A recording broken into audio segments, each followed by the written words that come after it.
People who can't talk aren't family, my son said angrily. We're giving her to the old lady. Leave, added his wife. I was shocked. What are you doing? Ignoring me, they kept insulting my granddaughter, who was holding her hurting cheek. Unable to tolerate it any longer, I hugged my granddaughter protectively and left with her, leaving my son and his wife behind. 10 years later, when we came back to our home country, my son and his wife came to see us. We miss you. We're family. Let's live together, they said. People who act foolishly aren't family. Please go back, I replied, rejecting them. My name is Margaret Patterson, and I'm a 60-year-old housewife. A while back, I lost my husband, and since then, I've been living alone in a big house. I thought about moving in with my son Jack and his wife Mary, but I felt it would be better to have our own space. Plus, if I lived with them, I might end up having to help out at the bar they own. My body isn't as strong as it used to be, and honestly, I'm not great with customer service. Living and working together would probably stress us all out, so I decided against it. Jack never even suggested we live together after my husband passed away, and I appreciated that. I finally felt free from raising children and taking care of my husband, so I wanted to enjoy my alone time. But once I started living alone, it felt lonelier than I expected. I didn't have many hobbies or friends because I spent most of my time doing housework, raising my children, and looking after my husband. I spent my days watching reruns of TV shows just to pass the time. Whenever I tried to start new routines or hobbies, they never seemed to stick.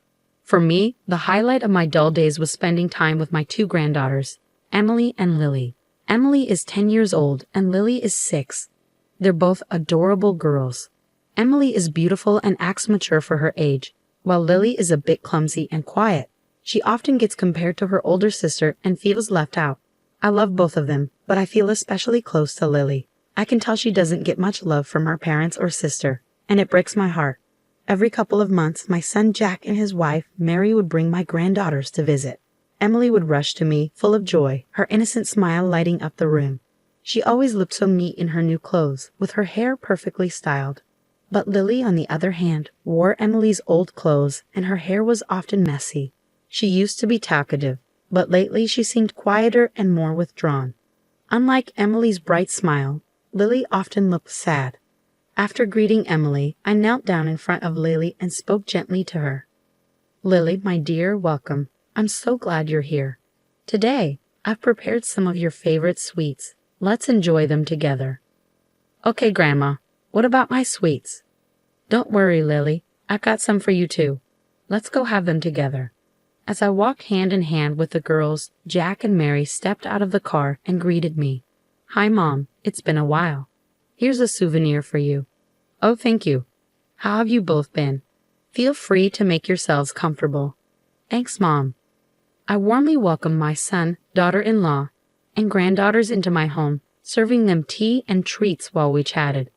However, I noticed that Jack and Mary only seemed interested in talking to Emily, completely ignoring Lily. Whenever I tried to engage Lily in conversation, Emily would interrupt or Jack and Mary would change the subject. I was worried about how they were treating Lily, but I didn't want to cause any conflict, so I silently observed. But later I realized that not speaking up was a mistake.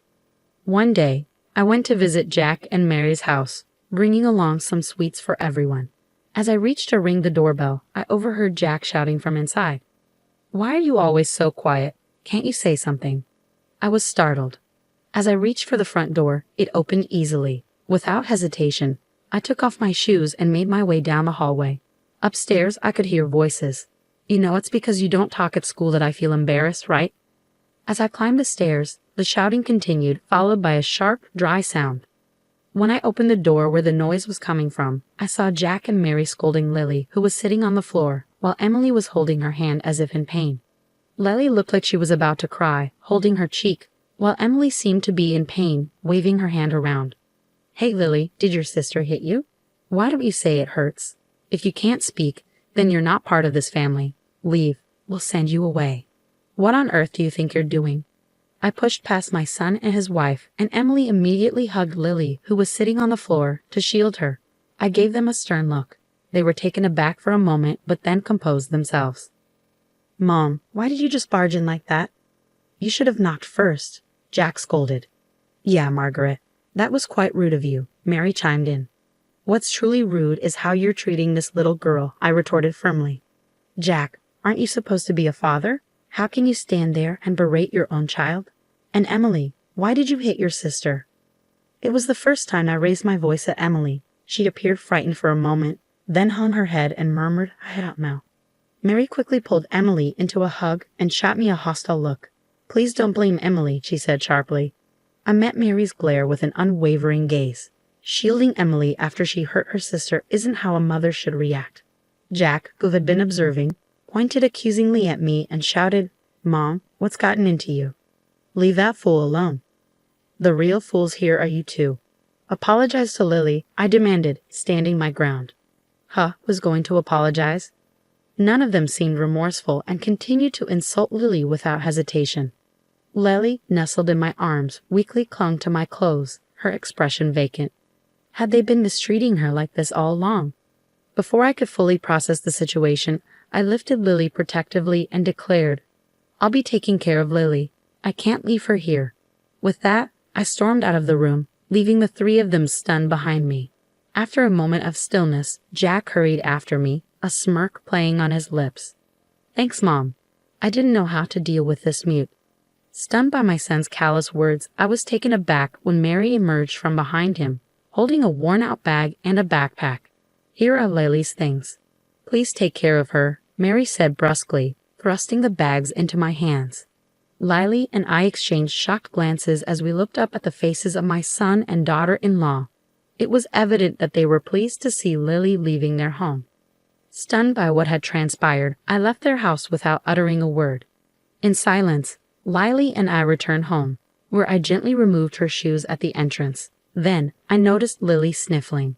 Looking at her tear-streaked face, I saw her biting her lip, clearly upset. I embraced Lily tenderly, comforting her with soft pats on her back. Lily, I know it's been tough for you. I'm sorry I couldn't intervene sooner, but things will be different now. Grandma is here for you. I will protect you. From that day onward, Lily and I began living together. Because of the pain she had endured from her parents, she stopped speaking altogether.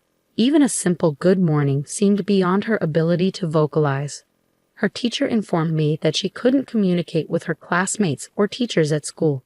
Concerned, I took her to the hospital for a checkup, where Lily was diagnosed with selective mutism.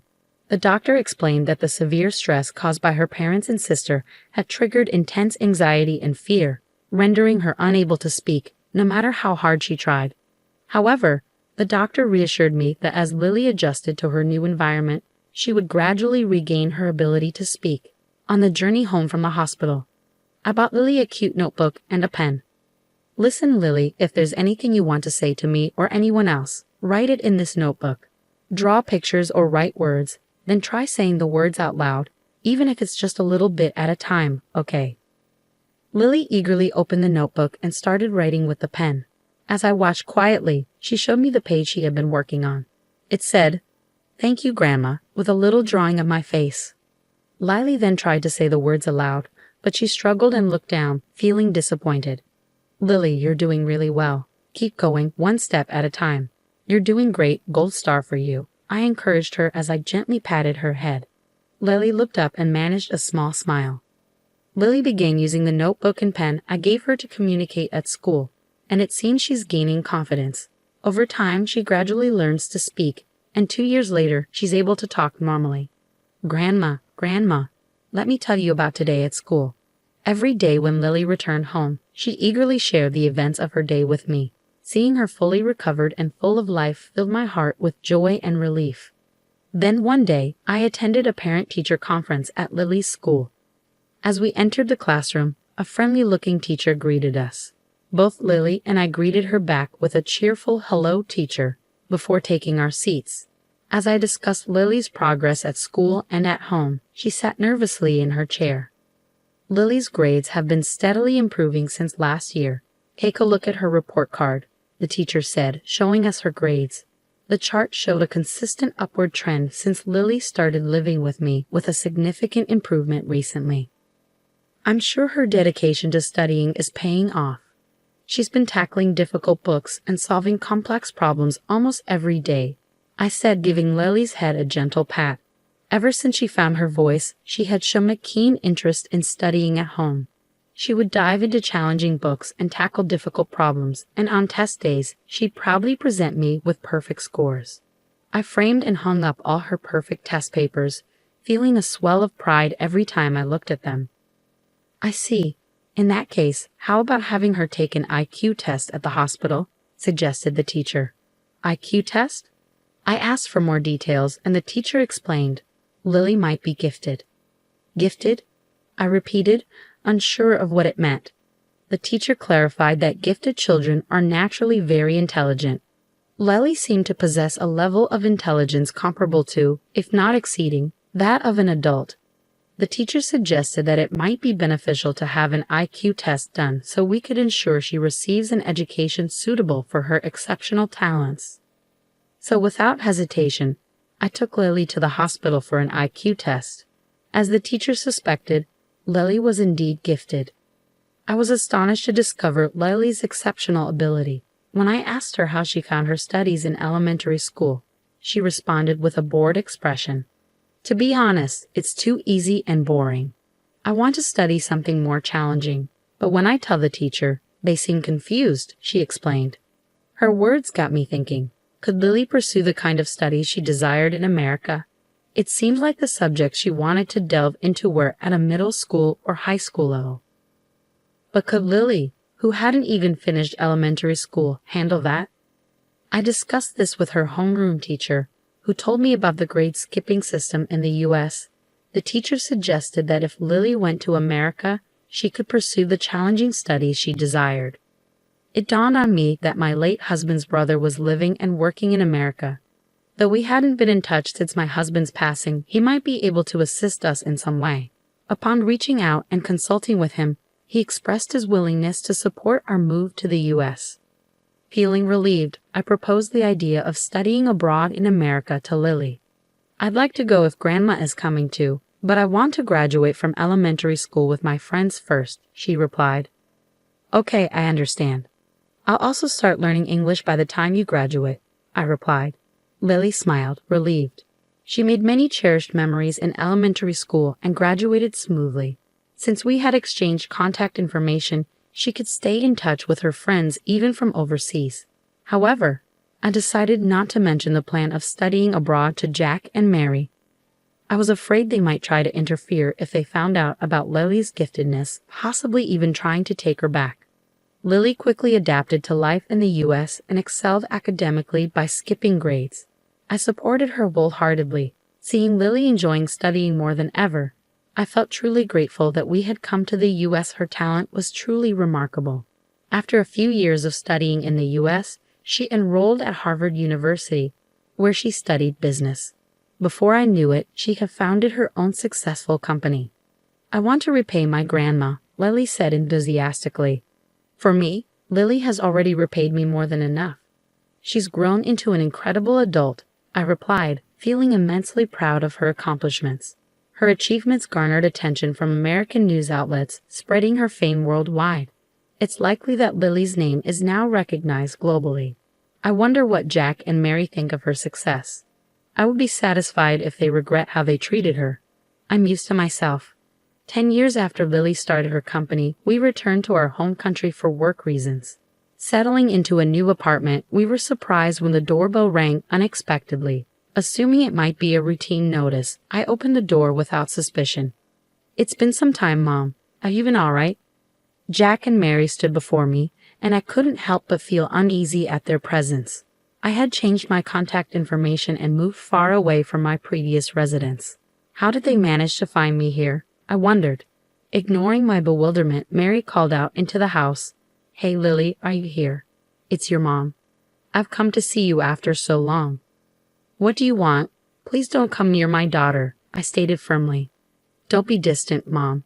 After all, we're Lily's parents, Jack insisted. That's correct, mother-in-law. Lily is here, isn't she? Please allow us to see her, Mary chimed in. Wait, you can't just barge in like that. But before I could prevent them, Jack and Mary pushed past me and entered the house. As I attempted to intervene, Lily peeked out from the living room. "What's going on, Grandma? Wait, who are they?"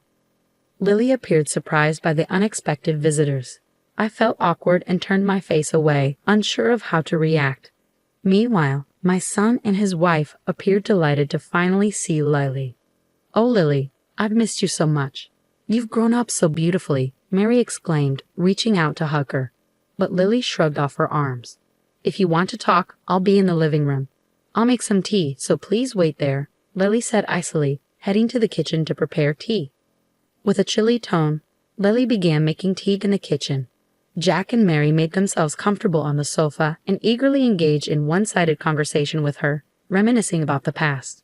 Growing concerned, I called out to Lily, but she winked at me, indicating that she had it under control. Taking a seat across from them, I was immediately confronted with the main issue. My son and his wife's pub had gone out of business due to poor management. Additionally, their eldest daughter, Emily, had gone off the grid since starting work, leaving them clueless about her whereabouts and activities. With no jobs and dwindling savings, Jack and Mary were facing financial hardship. "Hey, Lily, would you consider helping us out? We raised you until you left home at 6. So you owe us," Jack said. "Lily, we bet you felt lonely without us all these years, right? Let's live together again. We can make up for lost time and create new memories as a family," Mary pleaded. It was difficult to watch my son and his wife desperately pleading with Lily. While it pains me to admit this about my own son, I couldn't understand how things had turned out this way. Where had I gone wrong in raising him? Lost in my own guilt, I was abruptly brought back to reality by Lily's voice. "Idiots aren't my family. My only family is Grandma. Please leave," Lily stated calmly, a cool smile on her face that I had never seen before. "But Lily..." "Please wait," I interjected, but Lily remained resolute. She firmly escorted them out the front door, locking it with a decisive click. Peering out the window, I watched as my son and daughter-in-law walked away with defeated expressions, their shoulders slumped in resignation. "Grandma, what's on your mind? Should we consider moving?" Lily asked with a laugh. It turned out she had been secretly planning to build a house for us to live in together, designing it with accessibility in mind for my sake. "Thank you, Lily," I said gratefully. Blushing, Lily chuckled with embarrassment. Several months later, we moved into our new home. Thanks to Lily's thoughtful planning, I now live comfortably with all the necessary accommodations. Our shared memories adorn the walls, and even the notebook and pen we bought when we first started living together have their place. Every time I see them, tears well up in my eyes. Today, I think I'll cook Lily's favorite dish for her, I thought to myself as I made my way to the kitchen.